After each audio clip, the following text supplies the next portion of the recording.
Kau kalau don, Cái mà như sao hình coi vô. ingin ti don. Cái mà hình chụp bằng. Oh, Chụp cái chứ. lom te ingin ti về don nang te. Mà lại không có tập nữa. Oh. You gonna show mom your catapult? How here? Listen, man. Look at the sister. So cute. She's so cute.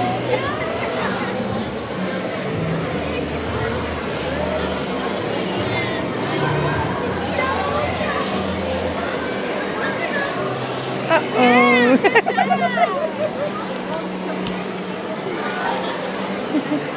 Adang te. Mabiaki te sekolah kala. Ingin kerja mana ni?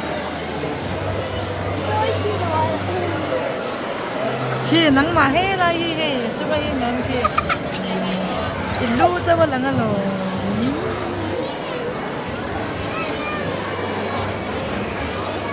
Mà bây giờ cái làm gì à? Thế na.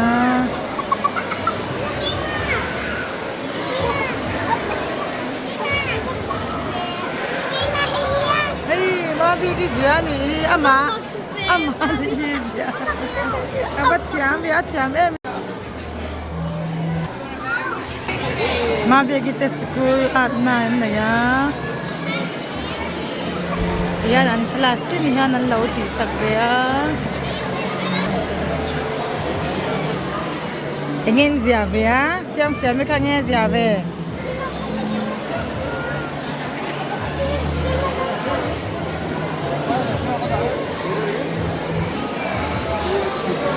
Siam yan nuam tibera ni hiziak na saro kuisi.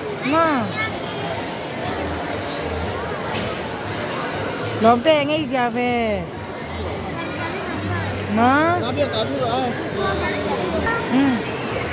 giặc là bắp mù rồi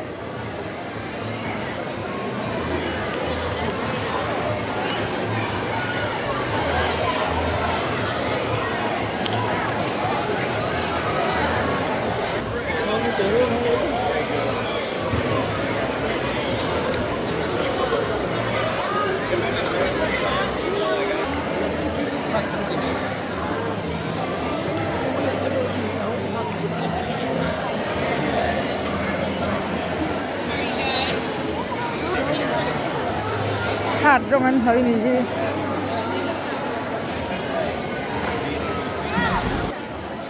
hạt tên này em thấy rồi em wow hạt tên này này hay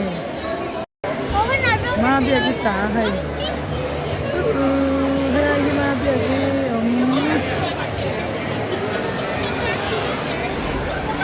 em đi này em xỉu nhiều chút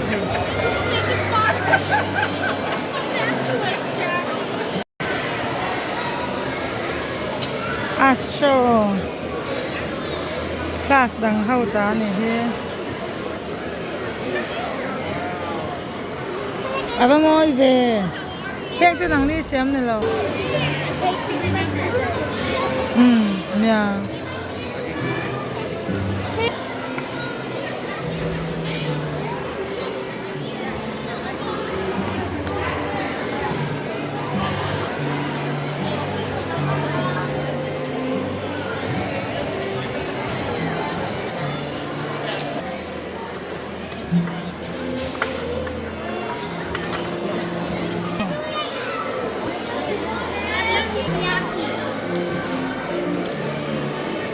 เห็นทิ้งเลยลอกโดนนี่ให้งูหนึ่งเชื่อมโดนนะ